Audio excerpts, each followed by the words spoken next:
High, আমি প্রিয়াঙ্কা সরকার, আপনারা দেখছেন নিউজ টুডে গুড টু।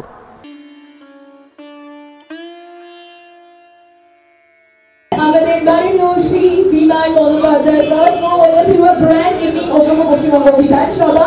আর আমি চাই যে একটু বড়তালির মাধ্যমে অ্যান্ড স্ট্যান্ডিং ওভেশন হতে পারে, একটু দাঁড়িয়ে যদি বড়তালি দেন যারা মিডিয়া পার্সন আছে, প্লিজ বি সিটেড, কারণ আপনাদের হাতে ক্যামেরা রয়েছে। আর যারা আমরা এসে উপস্থিত হয়েছি, আমি চাই আমরা একটুখানি thank you for giving us from my side big round of applause for you guys, without you we are nothing.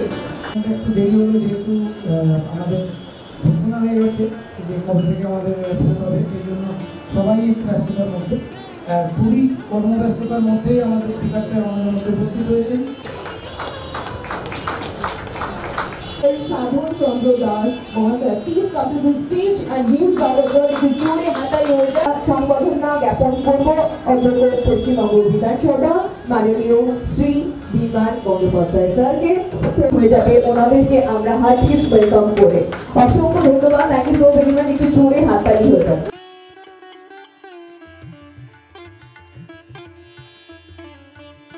সকলকে একটু রিকোয়েস্ট, মন খুলে যদি হাততালি দেন আমার মনে হয় আজকের এই সন্ধ্যাটা আরেকটু। Thank you so very much.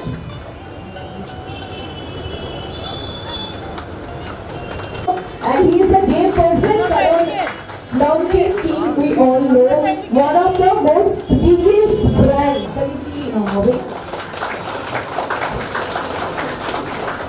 एक जोड़े आता है।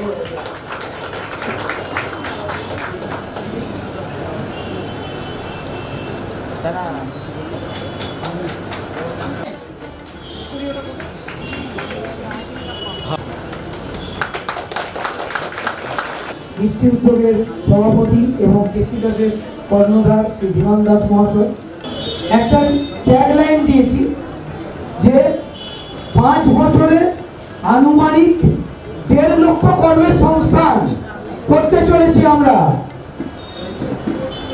এই বুঝতে পারলেন? তাহলে হাততালিটা দিলেন আপনারা। এটা সরকারের সহযোগিতায়, মিষ্টি উদ্যোগের সহযোগিতায় আমাদের এই সতীশ মহারাজের যে নবতম উদ্যোগ। মিডিয়া হচ্ছে সারা ভারতবর্ষের সার্বভৌম দেশ গঠনের ভূমিকায় চতুর্থ স্তম্ভ। তাই আজকে আমাদের এই ছোট্ট প্রকল্প যেটা 1 বছর হয়েছে, মিডিয়ার জন্য বলছি, মিডিয়া নিজেদেরকে আপনারা একটু প্লিজ হাততালি দেবেন নিজেদের জন্য।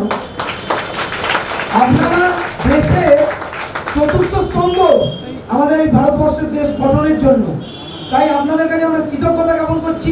আমার এই ছোট্ট প্রকল্প আজকে এমএসএমই এবং মিষ্টি উদ্যোগ এবং উৎকর্ষ বাংলায় যেভাবে সাপোর্ট করেছে, মিডিয়া যদি আমাদের প্রচারের আলোয় না আনে তাহলে কিন্তু আমরা এই বিশাল কর্মকাণ্ড সকলের কাছে পৌঁছে দিতে পারবো না।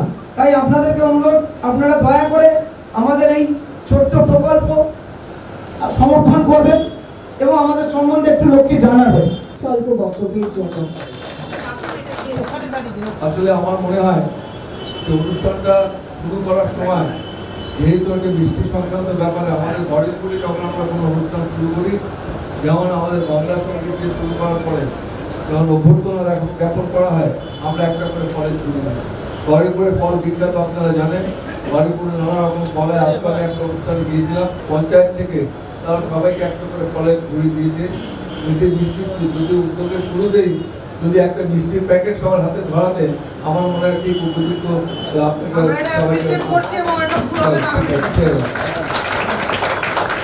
একটা অভিনব চিন্তাধারা আমি বলবো। আজকে আমি মৎস্য এবং প্রাণী সম্পদ দপ্তরের একটা অনুষ্ঠানে গিয়েছিলাম, সরকারি অনুষ্ঠান। তাতে আমি দেখেছি রাজ্য সরকার প্রাণী সম্পদ উন্নয়নের জন্য বিশেষ করে হাঁস, মুরগি পালন এবং ডিম উৎপাদনের ক্ষেত্রে রাজ্য সরকার যে উদ্যোগ গ্রহণ করেছে অভূতপূর্ব। এবং সেখানে আমি দেখেছি 50% পর্যন্ত সাবসিডি তাদের দেওয়া হয়। কোনো প্রকল্পে যদি কেউ জমা দেয় 50 লক্ষ টাকা, 25 লক্ষ টাকা সাবসিডি রাজ্য সরকার দেবে।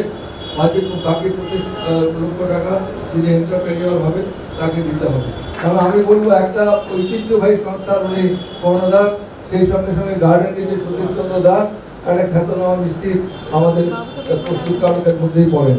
একটা অসাধারণ উদ্যোগ আমি বলবো। আজ পর্যন্ত ভারতবর্ষে অনেক ডিপার্টমেন্ট রয়েছে, অনেক আলোচনা হয়েছে, কিন্তু মিষ্টি নিয়ে গবেষণা করার মতো ক্ষেত্র এবং একটা ইনস্টিটিউট তৈরি করে, এটা অসাধারণ ব্যাপার। এই যে চিন্তাধারা নিয়ে যারা এগোচ্ছেন, বিশেষ করে সতীশচন্দ্র দাস অ্যান্ড সানসের ছেলে মেয়েরা, গ্র্যান্ড সানসের, ওরা যে করছে আমি ওদের সাধুবাদ জানাই। এখানে অনেক মিষ্টি প্রস্তুতকারী বিখ্যাত যারা রয়েছে প্রস্তুতকারক, নামকিন প্রস্তুতকারক, তারা উপস্থিত হয়েছেন, তাদেরও আমি আন্তরিক ধন্যবাদ জানাই। দেখুন, এতদিন আমাদের এখানে জয়পুর মিষ্টান্ন শিল্পটা তো বহু প্রাচীন, মানে পুরাণ, তন্ত্র, বেদ, যেখানেই আপনি যাবেন মিষ্টিটা প্রথম থেকেই পাবেন। এবং তখন নাম ছিল শুধুমাত্র একটাই নাম, মোদক। এবং সেই সম্প্রদায় ভুক্ত আমরা। এই মোদক যারা তৈরি করত তারা হচ্ছে ভগবানের প্রসাদ তৈরি করতেন। সেই মোদক সম্প্রদায় থেকে কিন্তু এই মিষ্টির প্রচলন শুরু হয়। এবং আজকের যুগে যখন আমরা দেখছি যে একটা বিশ্বায়ন ঘটেছে, একটা ডিজিটালাইজেশন ঘটেছে, তখন কিন্তু এই পুরনো প্রাচীন যে আমাদের পদ্ধতি, সেই পদ্ধতিকে আমরা যদি আপগ্রেড না করি, তাহলে কিন্তু এই যে নতুন যুব সমাজের আকর্ষণ কমে যাবে মিষ্টির প্রতি। যেটা আমরা দেখতে পাচ্ছি, আমাদের মিষ্টান্ন শিল্পের সঙ্গে কম্পিটিশন কারা করছে? Cake, pastry, patties, chocolate. কিন্তু আমাদের যদি নিজেদের অস্তিত্ব রক্ষা করতে হয়, তাহলে নিজেদেরকে আপগ্রেড করতে হবে। আর নিজেদেরকে আপগ্রেড করতে গেলে আধুনিক শিক্ষা দরকার, আধুনিক প্রযুক্তি দরকার, এবং সেই প্রযুক্তিকে ব্যবহার করতে হবে শিল্পের মধ্যে। এই যে ছেলেমেয়েরা ইন্টারেস্ট পাচ্ছে না, তারা ভাবছে মিষ্টি মানেই ওই মাটিতে বসে গামছা পরে লুঙ্গি পরে কাজ করা নয়, সেই দিন শেষ। এখন কিন্তু মেশিনে সমস্ত কাজ হয়। আমার একটা রসগোল্লা ছানাটা যে বাটা হচ্ছে সেটা মেশিনে, সেই ছানাটা যে একটা মেশিনে দেওয়া হচ্ছে, সেখান থেকে কাটিং হচ্ছে, তারপর রাউন্ডিং হচ্ছে, সেটাও মেশিনে হচ্ছে। জাস্ট ওটা বয়লারে ফুটছে, রসগোল্লা তৈরি হয়ে গেলো, বা রসের মিষ্টি তৈরি হয়ে গেল। সন্দেশ, খোয়া যাই তৈরি হবে সেটাও মেশিনে হচ্ছে। আমরা কিন্তু স্বাস্থ্যসম্মত বিধি মেনে এই প্রশিক্ষণটা প্রথম লিপিবদ্ধ করি, এবং লিপিবদ্ধ করে আমরা জমা করি আমাদের স্পিকার সাহেব মাননীয় বিমান বন্দ্যোপাধ্যায়ের কাছে। উনি এত ইন্টারেস্টেড হন, বললো যে এটা এখন লিখে কারোর সময় নেই পড়ার, তুমি এটা একটা ছোট্ট একটা এভি তৈরি করো, অডিও ভিজুয়াল। আমাদের প্রায় 2.5 ঘন্টার একটা অডিও ভিজুয়াল সারা বেঙ্গল ঘুরে বিভিন্ন মিষ্টির দোকান থেকে বাইট নিয়ে 2.5 ঘন্টা একটা অডিও ভিজুয়াল করা হয়। সেটাকে শর্ট ফর্মে 6.5 মিনিটের মধ্যে আমরা সেটা তৈরি করি এবং স্পিকার সাহেবের কাছে জমা করি।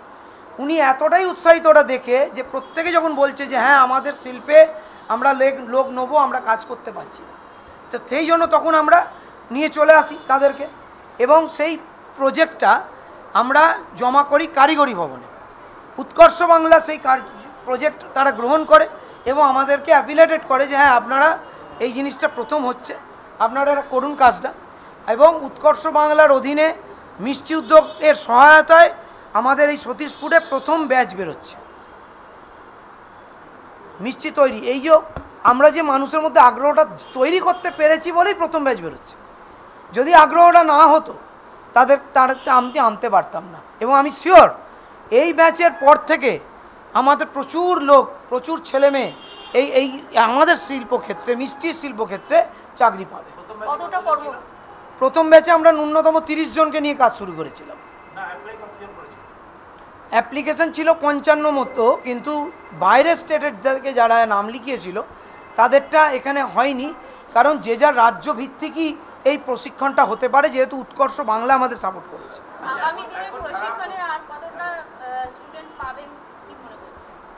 এই যে আপনারা আমাদের যে মিডিয়া বন্ধুরা যারা এসছেন, যদি আমাদের মিডিয়া বন্ধু এবং প্রশাসন আমাদেরকে সাহায্য করে, তাহলে আমরা প্রচুর ছেলে মেয়ে পাবো বলে মনে করছি। কারণ আমাদের এই উদ্দেশ্যটা হচ্ছে যারা কোথাও কিছু করতে পারছে না তাদের জন্য কিন্তু আমরা কাজ করব।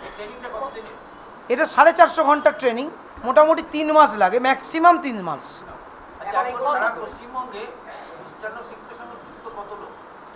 সারা পশ্চিমবঙ্গে শুধু মিষ্টান্ন শিল্প ক্ষেত্রে কারিগর এবং সহযোগী কারিগর এই লোকের সংখ্যাই 5.5 থেকে 6 লক্ষ।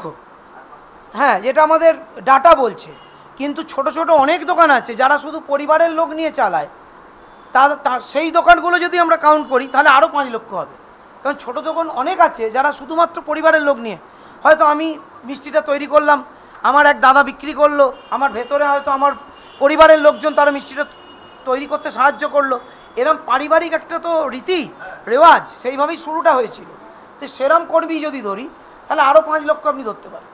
এতে আমাদের রিসেন্টলি ওয়ার্ল্ড মিঠাই নামকিন কনভেনশন হলো, সেই কনভেনশনে আমাদের একটা স্টল ছিল, IIST, institute of Indian sweet technology research and development centre. সেখানে দেশ বিদেশ থেকে লোক এসেছিল। আমাদের ওইখানে যে ডাটা কালেকশন হয়েছে সেই অ্যানালিসিস বলছে 5 বছরে 1.5 লক্ষ লোকের সংস্থান হবে যদি আমরা লোক দিতে পারি। এবং আমরা চাইবো যে আমাদের বাংলার ছেলেমেয়েরা তৈরি হোক, তারা শিখুক এবং তারা কাজ করতে বেরিয়ে যাক। আমার নাম অরূপ কুমার দাস, আমি সতীশ মহারার কর্ণধার। আমাদের এই নতুন প্রতিষ্ঠানটার বয়স 103 বছর। এর আগে যে আমাদের প্রতিষ্ঠানটা সেটা খিদিরপুরে ছিল, সেটা 1840 সালের। দ্বিতীয় বিশ্বযুদ্ধের সময় আমাদের মিষ্টিটা এখানে চলে আসে মেটেব্রুজে, এবং এইখানে আমরা 103 বছর পার করার পরে আমাদের যেহেতু কোভিড ছিল তাই 100 বছর উদযাপনটা আমরা করে উঠতে পারিনি।